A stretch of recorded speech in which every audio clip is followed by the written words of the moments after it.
السلام علیکم ورحمۃ اللہ وبرکاتہ۔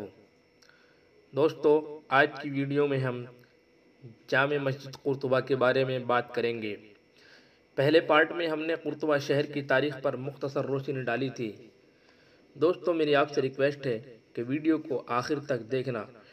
ویڈیو کے آخر میں ہم قرطبہ کے مشہور دریا الوادی الکبیر اور اس کے مشہور پل پر بھی روشنی ڈالیں گے۔ شروع کرنے سے پہلے میری آپ سے ریکویسٹ ہے کہ اگر آپ نے ابھی تک ہمارے چینل کو سبسکرائب نہ کیا ہو تو سبسکرائب کر دیں اور بیل آئیکن کو دبا دیں تاکہ ہماری ہر ویڈیو کی اپڈیٹ آپ کو ملتی رہے۔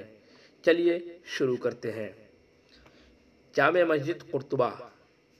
جس جگہ آج جامع قرطبہ ہے، رومانی بت پرستوں کے زمانے میں یہاں ان کی ایک عبادت گاہ تھی۔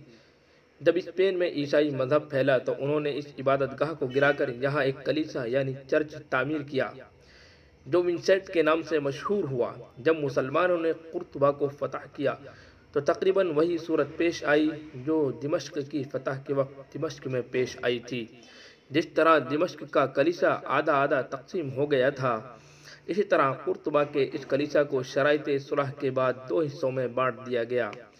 ایک حصے کو مسلمانوں نے بدستور کلیسا رہنے دیا اور دوسرا حصہ مسجد بنا دیا گیا، اور ایک مدت تک یہاں مسجد اور کلیسا دونوں ساتھ ساتھ قائم رہے۔ لیکن جب قرطبہ مسلمانوں کا ہیڈ کوارٹر بنا، یہاں کی آبادی تیز رفتاری سے بڑھی تو مسجد کا حصہ نمازیوں کے لیے کم پڑ گیا، یہاں تک کہ جب عبد الرحمن داخل کی حکومت آئی تو اس کے سامنے جامع قرطبہ کی توسیع کا سوال آیا۔ مسجد کی توسیع اس کے بغیر ممکن نہ تھی کہ کلیسا کو مسجد میں شامل کیا جائے، لیکن چونکہ عیسائیوں کے ساتھ معاہدہ ہو چکا تھا کہ آدھے حصے میں کلیسا برقرار رکھا جائے گا، اس لیے مسلمانوں کی روایات اور شرعی احکام کے مطابق عیسائیوں کو راضی کیے بغیر اسے مسجد میں شامل کرنا ممکن نہیں تھا۔ عبد الرحمن داخل نے بڑے بڑے عیسائی رئیسوں کو بلا کر ان سے کلیسا کی زمین خریدنے کی تجویز پیش کی اور منہ مانگی قیمت دینے کا وعدہ کیا۔ عیسائی مذہب کے مطابق کلیسا کی فروخت جائز ہے، اس لیے عیسائیوں کے لیے اس پیشکش کو قبول کرنے میں کوئی مذہبی رکاوٹ نہیں تھی، لیکن عیسائی کلیسا ہٹانے پر راضی نہ ہوئے۔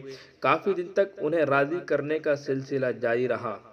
بالآخر انہوں نے مہنگی قیمت کے علاوہ اس شرط پر رضامندی ظاہر کر دی کہ شہر کے باہر ان کے جو کلیسا منہدم ہوئے ہیں انہیں دوبارہ تعمیر کرنے کی اجازت دے دی جائے۔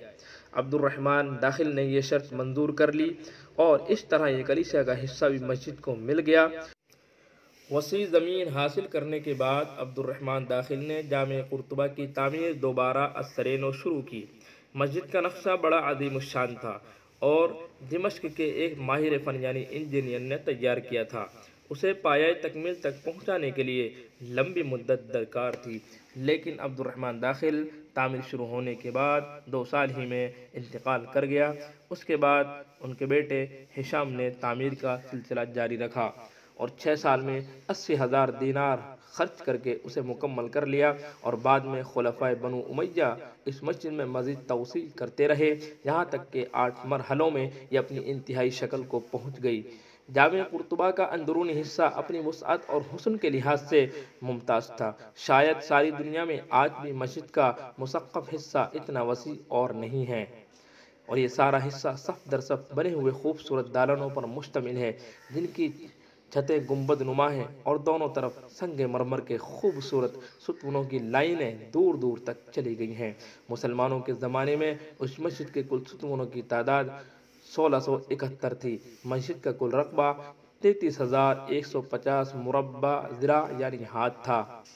بعض تاریخوں میں ذکر ہے کہ اس مسجد کی چھت میں 360 طاق اس ترتیب سے بنائے گئے تھے کہ سورج اپنے سال بھر کی گردش میں ہر روز ایک طاق میں داخل ہوتا تھا۔ رات کے وقت مسجد میں 280 فانوس روشن ہوتے تھے، جن کی پیالوں کی تعداد کل 7,450 تھی۔ مسجد میں جلنے والی شمعوں اور چراغوں میں تیل کا سالانہ خرچ 251 قنطار یعنی 314 من کے قریب تھا۔ سال بھر میں 3.5 من موم اور 34.5 سیر بتیاں بنانے میں خرچ ہوتا تھا۔ ہر جمعے کو مسجد میں آدھا سیر عود اور پاؤں بھر عنبر جلایا۔ اب ہم بات کرتے ہیں قرطبہ پر عیسائیوں کے قبضے کے بعد مسجد میں ہونے والی تبدیلیوں کے بارے میں۔ مسجد میں داخل ہوتے ہی بائیں ہاتھ کی دیوار عیسائیوں کے بنائے ہوئے کلیساؤں کے مختلف کمروں پر مشتمل ہے، جن میں بہت سے پتلے بھی رکھے ہوئے ہیں۔ مسجد کے بیچوں بیچ ایک بہت بڑا چرچ بنا دیا گیا ہے۔ مسجد کے خوبصورت دالانوں کی گنبد نما چھتوں پر تصویریں پینٹ کر دی گئی ہیں۔ چرچ کی سروس کے لیے بڑے بڑے اسٹیج بنا دیے گئے ہیں، جن کے سامنے دور دور تک کرسیاں بچھی ہوئی ہیں۔ صرف مسجد کے اسلامی تشخص کو باقی رکھنے کے لیے انہوں نے مسجد کی محراب اور اس کے سامنے 2-3 چھوٹی سی صفوں کی جگہ رسی باندھ کر الگ کر لی ہے۔ شاید اس کا مقصد یہ ہے کہ یہ حصہ مسجد کی یادگار کے طور پر باقی رکھا جائے۔ یہی وہ مسجد ہے جس کی زیارت علامہ اقبال نے بھی کی ہے، اور وہاں کے دل خراش منظر کو دیکھ کر انہوں نے اس پر ایک نظم لکھی تھی، جس کا یہ شعر دل کے اندر پیوست ہو جاتا ہے۔ وہ سجدہ روح زمین جس سے کانپ جاتی تھی، اسی کو آج ترستے ہیں ممبروں۔ دوستو، اب ہم بات کرتے ہیں قرطبہ کے مشہور دریا وادی کبیر اور اس کے پل کے بارے میں۔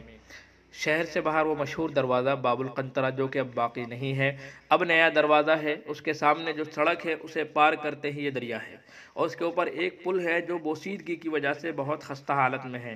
پہلی صدی ہجری میں جب طارق بن زیاد رحمۃ اللہ علیہ لکہ کے معرکے سے فارغ ہوئے تو انہوں نے اپنے لشکر کے مختلف حصے اندلس کے الگ الگ شہروں کی جانب روانہ کر دیے تھے۔ چنانچہ قرطبہ کو فتح کرنے کی مہم خلیفہ ولید بن عبد الملک کے آزاد کردہ غلام مغیث رومی کے سپرد ہوئی تھی۔ مغیث رومی جنوب کی طرف سے آئے اور وادی الکبیر سے ذرا پہلے شقتنہ کے مقام پر پڑاؤ ڈالا، اور جس کے اوپر ایک پل تھا جس کا سہارا لے کر مسلمانوں کے لشکر نے دریا کو پار کر لیا تھا۔ رات کے وقت میں مسلمان قرطبہ کی طرف چلے تھے۔ ایک غیبی مدد کے ذریعے سے مسلمانوں نے اس دریا کو پار کر لیا تھا اور شہر فتح کر لیا تھا۔ آج یہ ایک عام قسم کا پل معلوم ہوتا ہے، لیکن کسی وقت یہ ساری دنیا کا سب سے عظیم الشان پل سمجھا جاتا تھا، کیونکہ دنیا میں اتنا وسیع اور اتنا مضبوط پل کوئی اور نہ تھا، اس لیے دنیا کے عجائب میں شمار ہوتا تھا۔ مسلمانوں کے فتح کرنے سے پہلے یہ ایک کمزور پل تھا۔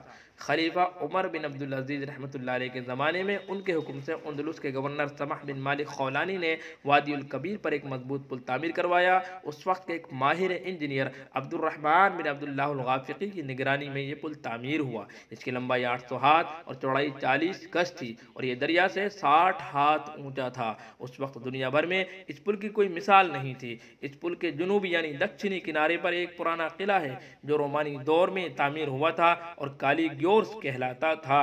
مسلمانوں کے دور میں یہ قلعہ ہرا کے نام سے مشہور ہوا اور اسے کالا ہورا کہتے ہیں۔ اس وقت اس قلعے کا بہت چھوٹا حصہ باقی رہ گیا ہے، جس میں ایک سرکاری دفتر ہے، اور باقی حصہ سڑکوں میں